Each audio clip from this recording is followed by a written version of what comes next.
Welcome back to Man Down Sports. If you can see from the thumbnail, we're going over the predictions for Game One: Minnesota Timberwolves and the OKC Thunder.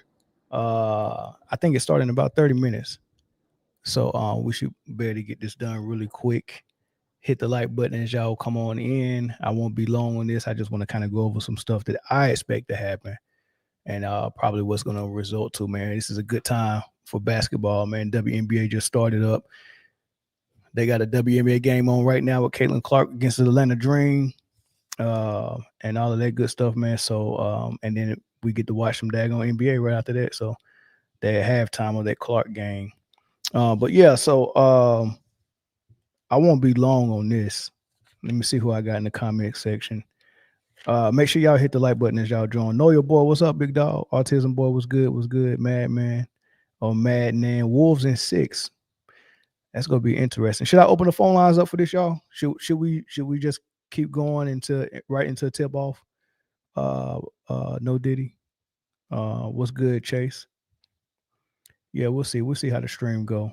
But yeah, so everybody's healthy, right? So that's a big plus for the fans for seeing a good matchup. You know what I mean? It's not coming in, they're not coming in limping and stuff like that. So both teams got superstars. Both teams play great defense.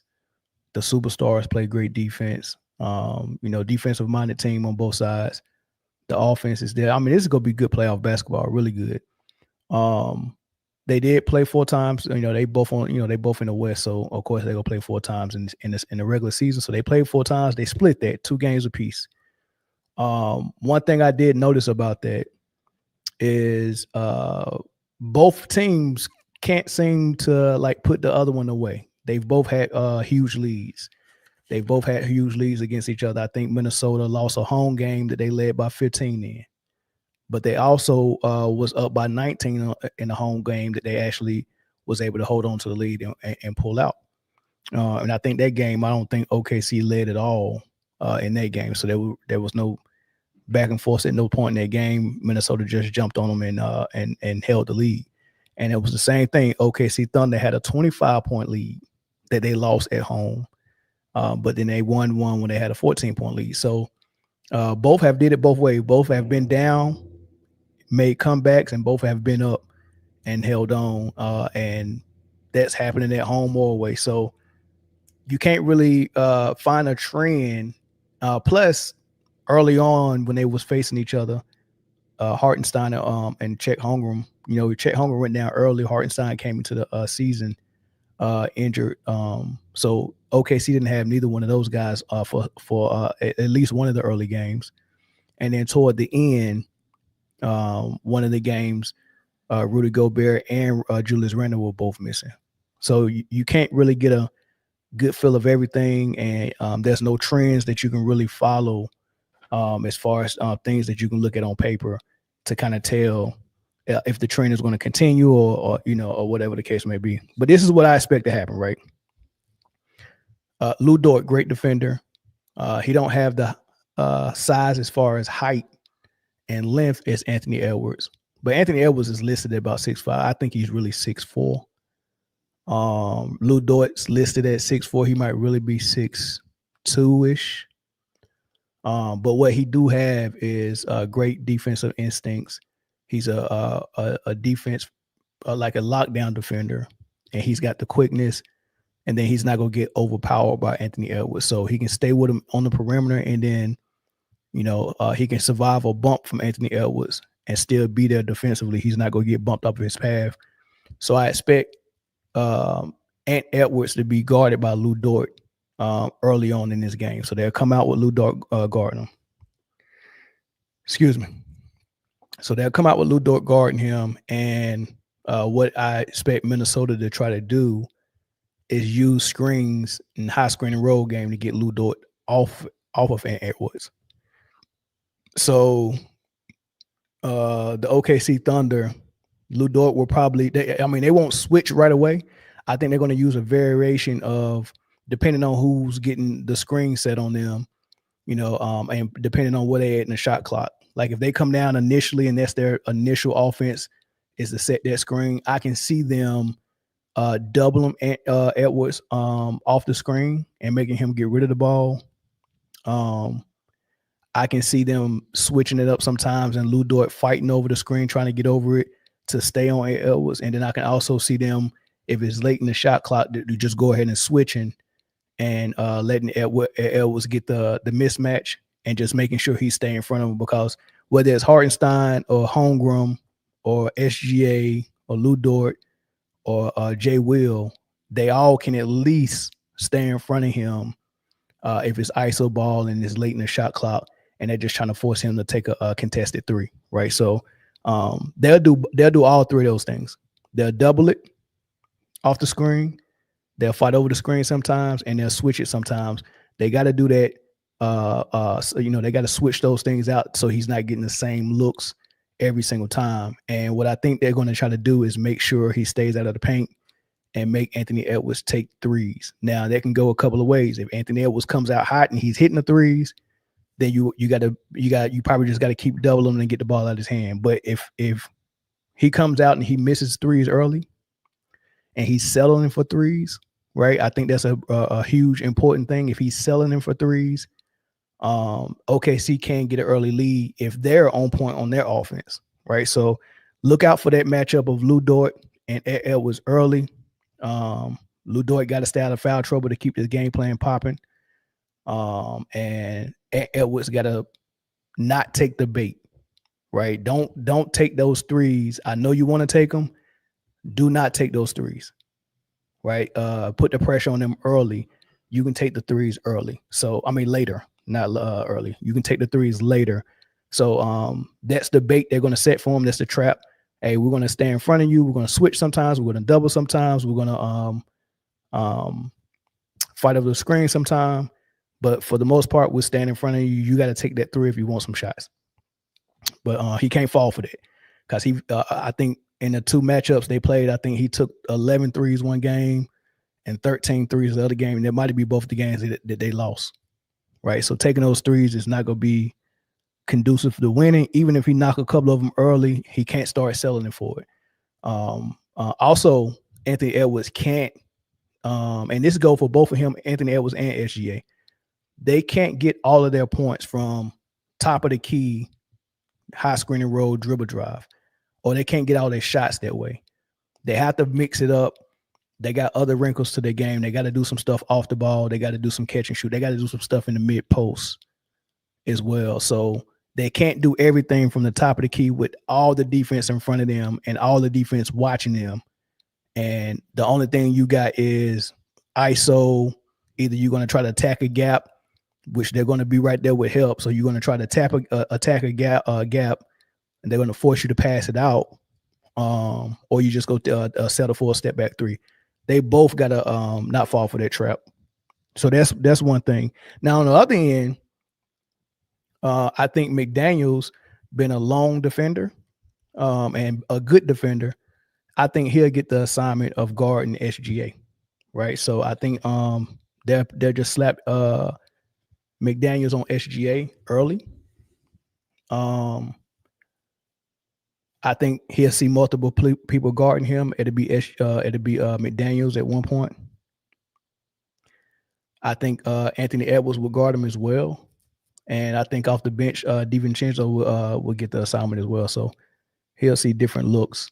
And same thing, he can't settle for the ISO ball, top of the key, high screen and roll. If he's going to keep doing that, he's going to get himself in some trouble, right? So those are the key things for the stars.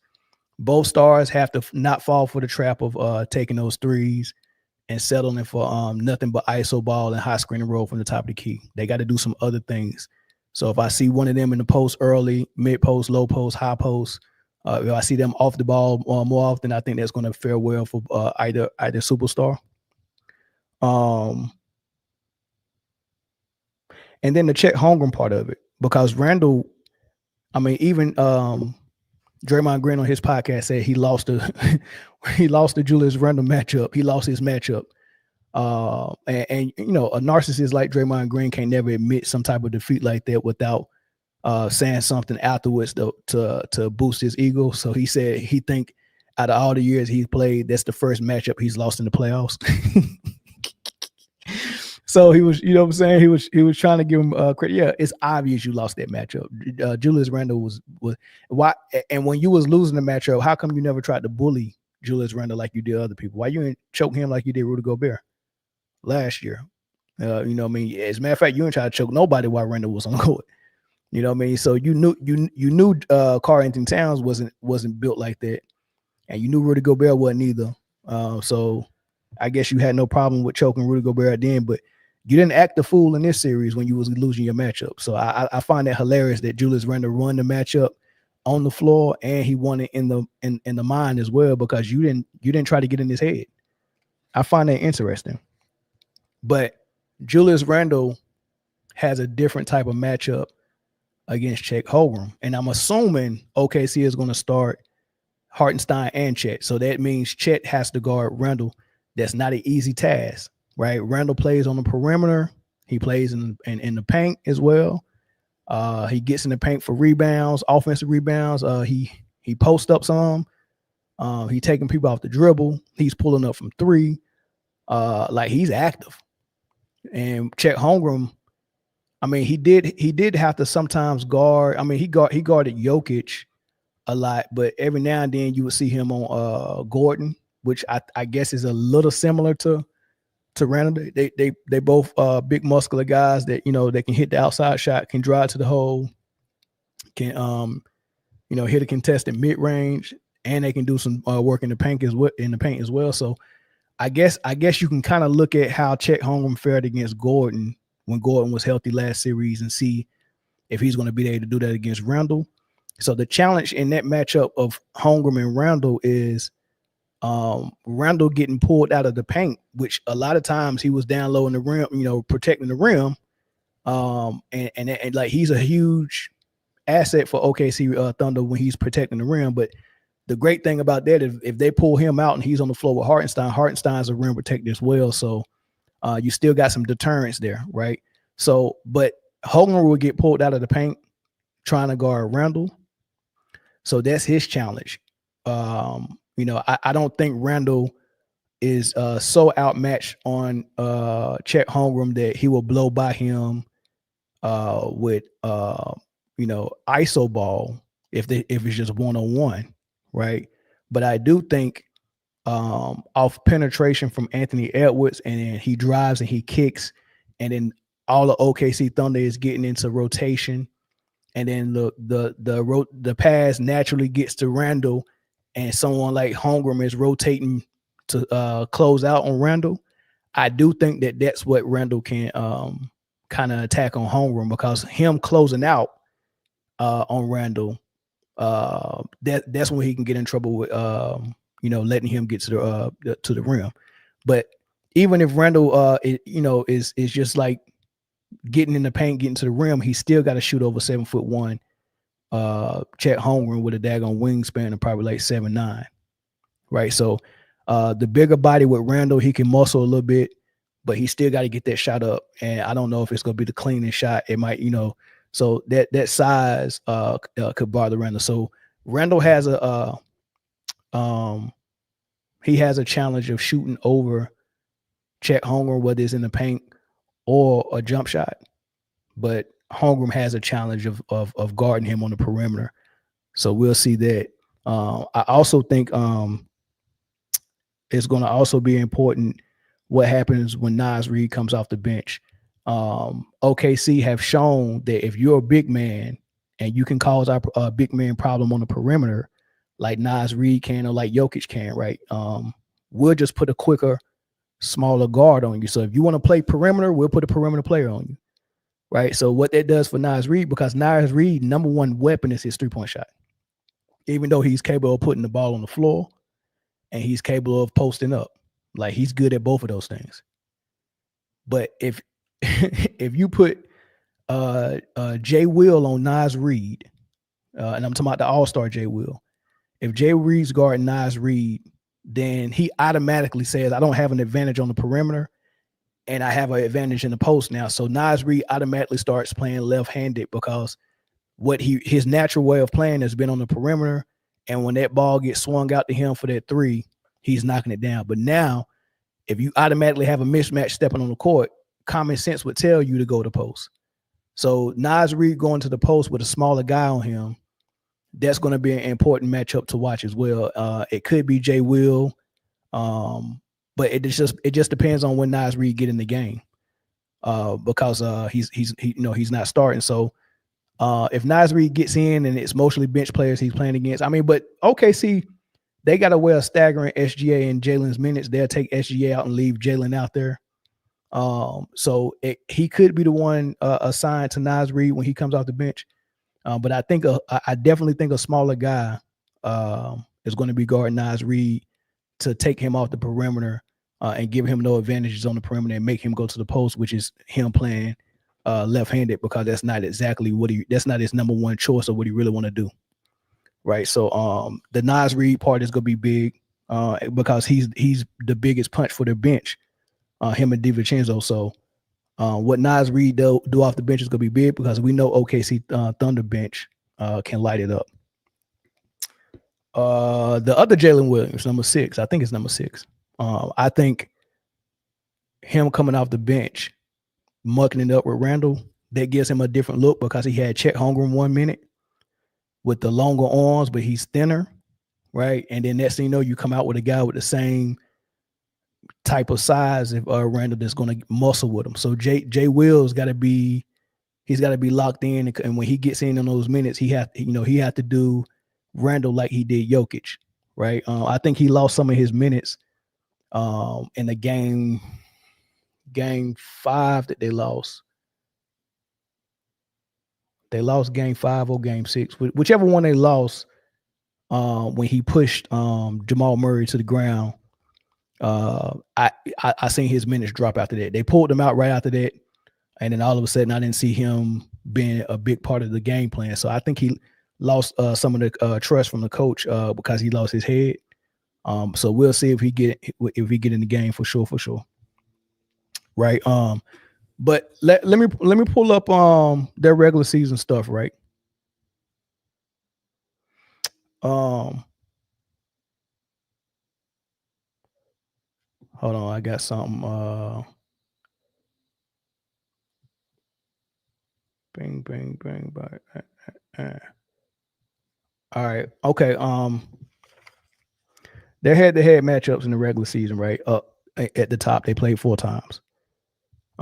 You can see first game, Thunder won, SGA had 40, and Edwards had 20. Right. SGA got 9 free throws and Edwards got 4. Right. So that's a game that the Thunder won. Then you see the T-Wolves in the second game. The T-Wolves won. That was a blowout. That game was more evenly matched as far as scoring is concerned with the Stars. SGA had 24. Edwards had 23. Right. They both got 11 free throws. So things were more even in that second game when you look at the superstars and what they did, or the team leaders and what they did. Then you look at the game that Thunder won on the third game. You got a 37-point outage from SGA and 29 from Edwards. And they both shot 11 and 10 free throws. So the free throw, it wasn't a huge disparity. And then you look at the last game, which went into overtime, I think. And I think that game, OKC had them blowed out, and they just gave the lead up. And it looked like whatever they was doing to Edwards was working. He only had 17. Shea had 39. But Shea also shot 17 free throws that game. So I think that was interesting. If you look at the bottom, that's them head-to-head for a lifetime, which is, I think, around 17 games. SGA has outscored Edwards in 14 out of the 17 games they played in their entire career. And he's outscoring him in points. He's out assisting him. He's out stealing him. He's out blocking him. The only thing Edwards is best in him is the rebounds. I thought that was interesting, but that's over a career that has nothing to do with this year, right? So that's one thing to just keep in your pocket to look out for. Keys to victory, I think, for OKC It's definitely gonna be that Lou Dort and Ant-Man matchup. Can Lou Dort stay out of foul trouble? Can he guard Ant Edwards without them having to double too much? How are they going to handle the high screen and roll?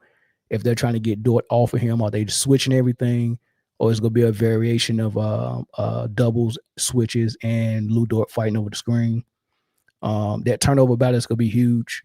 The games that OKC was able to win, they turned them over pretty good, and they score a lot off the turnovers. Controlling the gas, not the gas, but the glass. Rudy Gobert and Randle, they get rebounds, and then when Naz Reid come in, that's another rebounder. So I think if Chet Holmgren and Hartenstein are able to, I guess, control the glass, I think that'll fare well for them. They're gonna have to do that, right? So defense, turnovers, points off turnovers, and the rebounding is gonna be big for OKC. And I think everything else will click right in. SGA don't have a problem scoring against this team. And then stopping Naz Reid when he come off the bench. And one thing that's not on the screen, but I like to throw out there, they have to be able to hold whatever lead they do get. And that goes for both teams because they both have given up some freaking leads. They have to be able to hold the lead. If OKC get up by double digits, they have to be able to build on that lead and not do what they did in game one against Denver or in so many games they've done against the T-Wolves in the regular season. If you get a double-digit lead, freaking keep it. Don't lose concentration and think a team will give up on you, right? We seen Boston do that in the first two games against New York, and look what that got them, right? On the other end for the T-Wolves, the matchup of McDaniels and SGA, McDaniels haven't really been able to stop SGA a lot, but with playoff basketball and them allowing a little bit more contact and calling a little bit less fouls, he might have a better opportunity of slowing SGA down. So we'll see about that. They cannot turn the ball over a ton this game. They got to keep those down.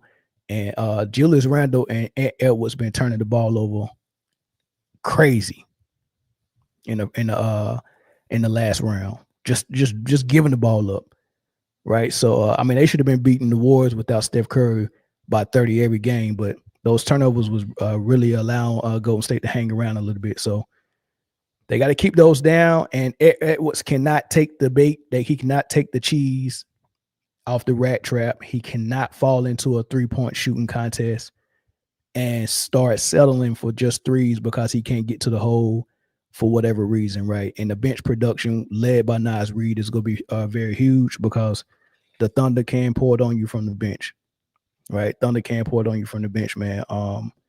The Thunder is top 4, top 5, and almost block steals, field goal percentage, assists per game, rebounds per game, points per game. Like for the teams in the playoff, they're top 5 at those averages. So yeah, Minnesota got their work cut out for them. They got to minimize the mistakes. And they can't take the bait, they can't take the cheese. I think that's everything I wanted to kind of go over. Let me get into these comments to see what we still got 6 minutes before it's supposed to be tip off.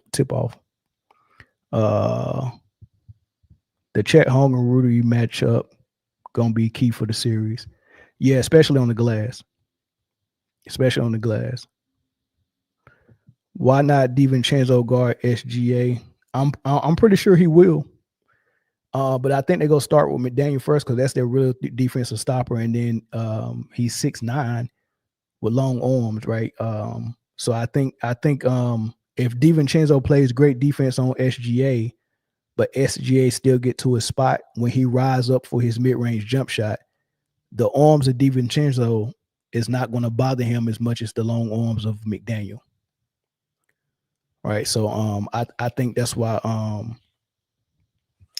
I think that's why. Well, as a matter of fact, let me just open the phone lines up while I go through these comments.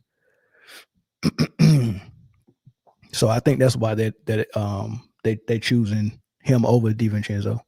OKC may not have the legs after that game 7 in Denver series. That's true. I can see them coming out here and being flat. But that might affect them early. But the good thing about a team that likes to play defense, um, something that affect them early in the game might not affect them later. So the opportunity, like I just said, both of these teams have had double-digit leads that they've given up. Right. So whatever happens early on, don't turn your TV off. One of those teams are going to let them back in the game. Caller from Indianapolis, what's up? Yo, what up, man? It's Eddie TV, bro. What's up, Eddie, man? Hey, put a 1 in the chat if y'all can hear me. I want to make sure my stuff is up. Let me know if y'all can hear the caller. Put a 1 in the chat. All right, go ahead, Eddie. Yeah. So I feel what you're saying, man, wholeheartedly. But I think if they sit Mike Conley and start DiVincenzo over Mike Conley, it'll look a lot better with the flow of the game. You know what I'm saying? Okay. And then I think if you could probably let Jaden McDaniels guard SGA, or you could probably put Caruso on him to lock him up. I think that'll probably slow him down a little bit. Not you talking about DiVincenzo, not Caruso. Yeah. I mean, whoever start on him, I'm thinking it's going to be McDaniels, but they might start DiVincenzo on him and save Daniels for later on him. But they both are going to get their turn. They're not going to use one guy. So both. Yeah. So we saying the same thing. But primarily who's going to be on them might be different. It could be DiVincenzo. It could be Daniels. So we'll see. Yeah, and then also too, I think Randle's gonna eat Chet up, like for real. He gonna eat Chet up, especially if he get him out there on the perimeter. And you might be right about that, but don't sleep on Chet on the perimeter. like I said, he's not going to be able to just go at him one-on-one like he's like he could just go at Luka. Like when they played the Lakers, Luka's on Randle. Hey, 1-4 flat. Just move out the way. I'm taking him. He's not going to be able to just line up like that and just take Holmgren, but off of rotations, I think he can attack him while he's closing out. And I think that's going to be his advantage.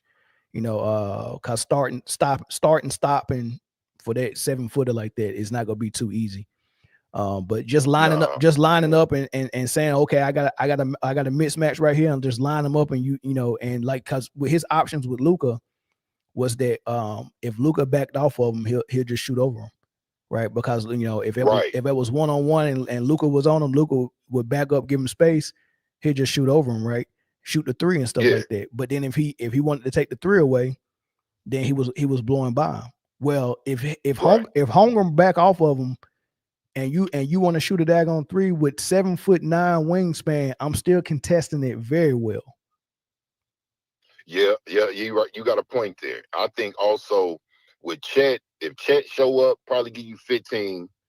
And if Jalen Williams actually show up and allow himself not to get locked up by McDaniels or Julius Randle, I say the Thunder it'll probably go 7.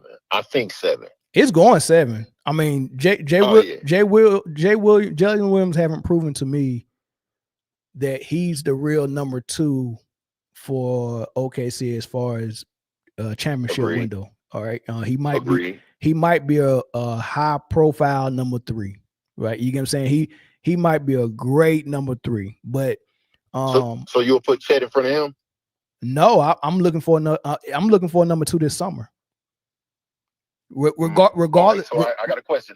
Regardless of what happened, regardless of what happened, they can win the whole finals. I'm still looking for a number 2 this summer, because at some point you gonna have to pay Jay Will, and if he's not a real number 2, you're gonna be in a situation that Denver is in. You paid Jamal Murray, you pay Gordon, you pay Michael Porter Jr., but you don't believe in them as number 2s. Now it's different in there. They do got a real number 2. Jamal Murray is a real number 2. It's just the system they play in. Like the only person that's paying with a full parking lot at his disposal is Jokic, but everyone else is inside of a phone booth, and they got to get their points within a phone booth, right? So that's why all right, let me ask you this. Go ahead. Go ahead. All right, so say if, all right, So I was thinking. So say if you move Jalen Williams, you move possibly Hartenstein or Chet. Would you take Giannis if you move Jalen and No, Chet? no. I like what OKC got. The only thing I wouldn't change anything. I would just add something. Right. I would just add something. Right. A number two. I got to look at their What's the contract ideal situation. number two? What position would you have him play? Who would you go for as the number two option? Probably a 3. Because right now they're starting SGA at 1. Who they're starting at 2? Lou Dort. They're starting Lou Dort Yeah, at 2 and Jay Will at 3. I would three. get, Yeah. I would go get a 3-man and have Jay Will play the 2 and have Dort as my 6-man. Possibly, maybe. I would go get that. Okay. That I mean, but Okay. All right. So I don't know. I don't know who right. they could get though. I just don't know. All right. So say this. All right. You start SG at 1, move Jalen Williams to a 2, and say if they go get Michael Porter Jr. along with Chet and No, you Isaiah can't. Hartenstein. You think that'd be You can't go get Michael Porter. I mean his you seen contract. his game? I love him. I don't love him for OKC, and I don't love his contract. Right, Okay. I don't love his contract, man. So no, I wouldn't do that. But I mean, because that's gonna upset the apple core anyway. Like, cause you got to pay. Right. First of all, he make the same amount. He make the same salary as SGA, and I don't think you've paid Williams yet. So I wouldn't go get someone. Yeah, I wouldn't go get someone like if I'm Williams' agent and my client has made an all-star and looking for a payday, and you bring in someone that hasn't made all-star that makes more than him, I'm pissed. Right. So right. Yeah, so you gotta Right. be you gotta be real strategic how you do that. If you're gonna bring somebody in that makes more than Jay Will, it better be someone that's obviously better than Jay Will and maybe even a vet. I wouldn't go get I say KD. a bet, yeah. I wouldn't go get KD because you're gonna have to trade a whole bunch of stuff to get KD. But they got Hell yeah. they got draft picks though. They got draft picks, but I wouldn't let nobody go that's in my starting lineup for KD. I wouldn't. Because you had to trade a bunch of the little guys, like Isaiah Joe, Casey Wallace. You had to trade a bunch of the little guys to actually get somebody that's actually decent, like not even probably like a low paid vet, or somebody that actually to put some work in that could actually be a good, maybe a 3 to fill out that roster. Yeah, Booker won't. I mean, not Booker, but Phoenix won't draft pick this because they gave up draft picks to get KD, and they want some in return. But you can't just get draft picks because Booker still want to play playoff basketball. So, you also got to get somebody that can help him win now. So, Book? Yeah. Mm-hmm. Who could you actually get to help Book though? I mean, you would think that they would have did something good with what they had, but the bench was trash. There was too much of a top heavy team. To be honest with you, I don't even think the bench was trash. I think the play. I think how they play was trash. I think so. The problem I had with Phoenix is they went and got all this shooting. They had Grayson Allen, they had Bill, they got Booker. Those are 3 guys at the same position. They're all the shooting guards. Grayson Allen, Booker, Bill. Right. Then you went and got Tyus Jones. And they had 2 more point guards. I can't even remember all their name. It was just a lock jam at the shooting guard position, and none of like Booker, Grayson Allen, Bill. None of those guys are point of attack defender type players. That like you get what I'm saying? Like they're not that like Lou Dort is a type of defender where his defense is actually so much pressure. That his defense is an attacking defense. Right. Everybody on Phoenix had they had, well, as long as I stay in front of you, I did my job type defense. As far as it becomes one-on-one play. It's like, because I was watching them play and I was like, how come people shoot? Like, how come people don't miss against them? And it's because they don't pressure on defense. They just stay in front and hope you miss. And a lot of times they was in front of the dudes and they contested, But these are jump shots that you practice. Like the way you practice the jump shots with a contested hand in your face was the type of jump shots everybody gets against Phoenix. Like the hand will be there. I'm like, man, how is he making it? Like it don't even be superstars. I'm like, man, everybody, because I watched a lot of Phoenix games since Durant got there. Everybody don't miss against them. Like everybody is hot when they play them, and it's because there's no pressure on defense. None. Yeah. None. Yeah. Then on offense, my critique of Kevin Durant is that he's so good with his jump shot that's all he's looking for. Even if he get the ball in the post, every shot in the post is a over the shoulder fadeaway.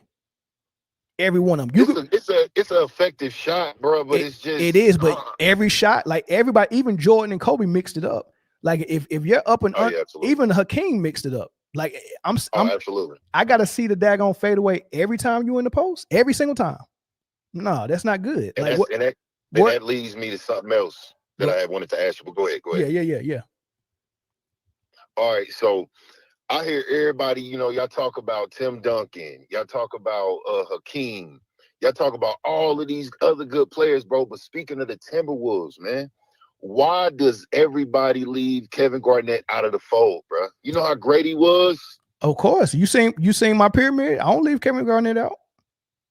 Man, I seen it a couple times. Usually when I'm listening to you, I'm wiggling, I'm moving around or working or something like that. But you got people, man, this dude was killing. He was averaging doubles. He was having doubles and rebounds. Wasn't too bad with the assists. The highest one I seen that he averaged in assists was like 6.5. But I seen the block stats, the steal stats, highest 1.6, highest in blocks 2.4. And I'm like, they mention all of these great power forwards, but they always leave KG out of it. So if you look at my pyramid, the only power forwards I got ahead of KG is Duncan. Okay. And Karl Malone. KG is my third power forward. I got KG before Barkley and Dirk. He top 10? In your top 10? 1, 2, 3, 4, 5, 6, 7, 8, 9, 10. No, 11, 12, 13, 14, 15, 16, 17, 18, 19. He's 20. He's 20. He's 20. He's 20. But he's the third. Listen, he's the third power forward though. He's a top five. All right. He's my third power forward. And it took a lot for me to put him ahead of Dirk. A lot. Man, look, but here's it, man. I think what sets them apart was Dirk was a good 3-point shooter, bro. I wouldn't say good. He was decent. Correct. He could probably get the shot off over KG. You know what I'm saying? KG wasn't no 3-point shooter. He was a paint merchant. You know what I'm saying? Everything in the paint, blocks, defense, all of that stuff. And that jump shot got good though in Boston. That jump shot was water. Man, bro, look, he was getting old. The knees was wearing. Bro, he had to find something as a go-to, and that was his midi was his go-to. Yeah. And I get people that say, I hear all of these other platforms, they'll mention all of these dudes, Parrish, Karl Malone, all of these other dudes. Man, off the top. Matter of fact, they even forget C-Webb too. I'm like, I got C-Webb on my pyramid too. And guess what? People forget about Rasheed, and Rasheed is up there. Yes, Rasheed is up there too. Yes. What about would you say Elton Brand was one of them ones? No. He wasn't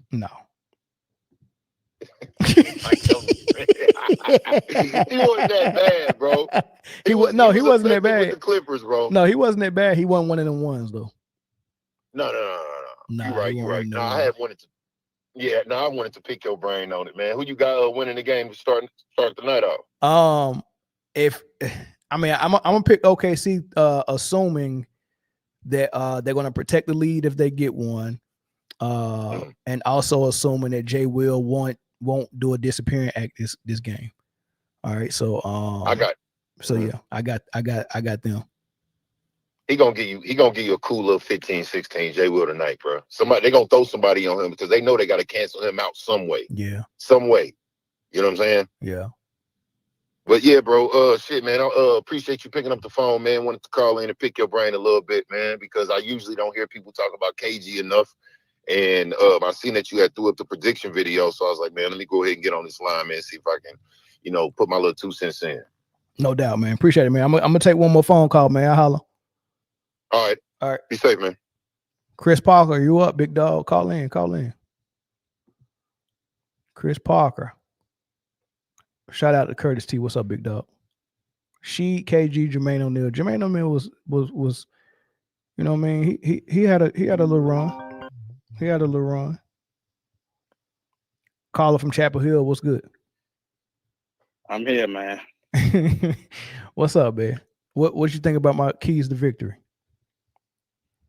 I don't agree. I don't agree at all. Okay, go ahead. This is what they could do, right? So OKC got so many good defenders on that team. I'm glad you did say something because I forgot all about Lou Dort and how good of a defender. Lou Dort has had a good season, man. He had an underrated season. He improved his shot, and he's still a good defender. So I think they're going to put Lou Dort on Anthony Edwards. Yeah, starting off, I think so also, too. Hold on, huh? I'm waiting for my ride. You know where they can pick me up? Right here is fine. Yeah. But I feel like they need to put Chet. Hey, what she look like? What she look like, Chris? What you mean? The girl I just heard in the background. What she look like? No, man, that's an elderly woman, man. So? Nothing like that.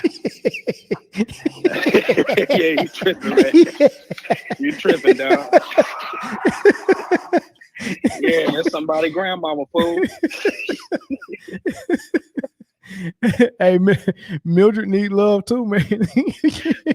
Nah, I'm good. No. Go ahead. Go ahead, man. Oh, they boy. need to put Chet at the 5 and not start Hartenstein. No. Okay, so he needs to be on Nas Reed.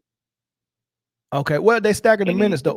So what they do is when the bench come in, they would keep Hartenstein and Jay Will in, and they would run with the bench. So they would have Hartenstein and Jay Will in with the bench. So Hartenstein will be running with some Nas Reed minutes, and then they'll finish the quarter like that, and then they'll come back in the second quarter with SGA, Holmgren, and probably the other Jay Will.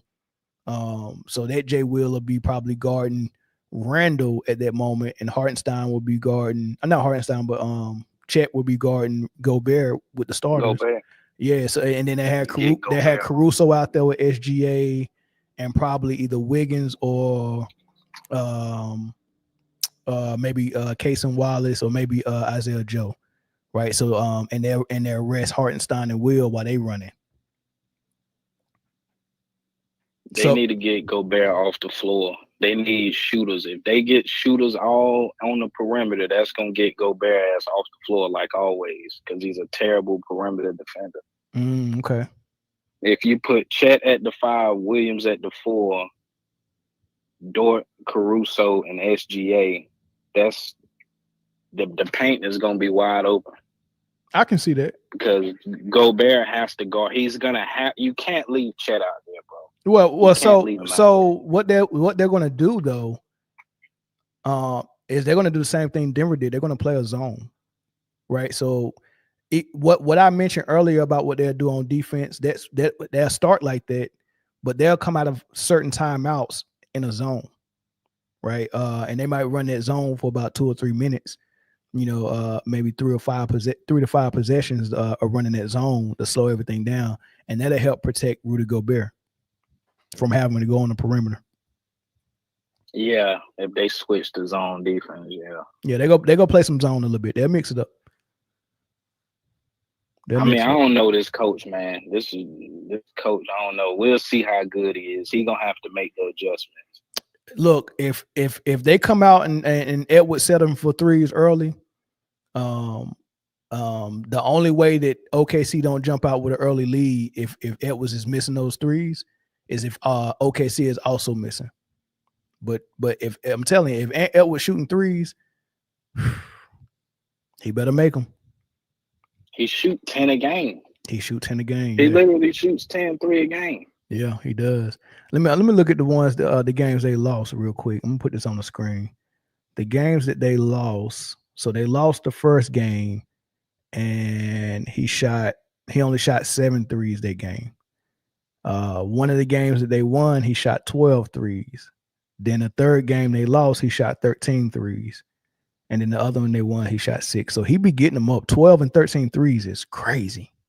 And he was 3 for 12 when he shot that and 4 for 13. So he's in love with that 3 ball.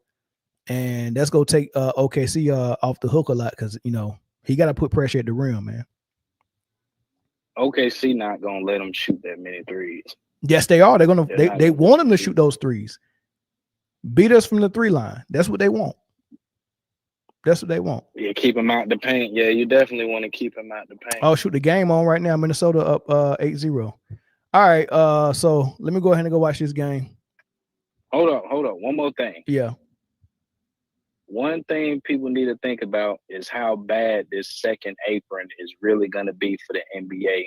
And teams like OKC that built their team through the draft, that second apron is going to make it so they can't keep those guys. So OKC got to take advantage. They have to win this season.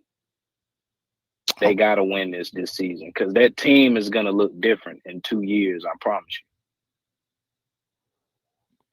Easy day. We'll They see. can't keep everybody. Well, that's fine. I mean, it'll settle out. It'll all settle in the wash. It'll all settle. We'll see, man. But I'm gonna let you get to it, dog. All right, man. Appreciate it, man. All right, y'all. Catch y'all on maybe a post game. We'll see. Peace.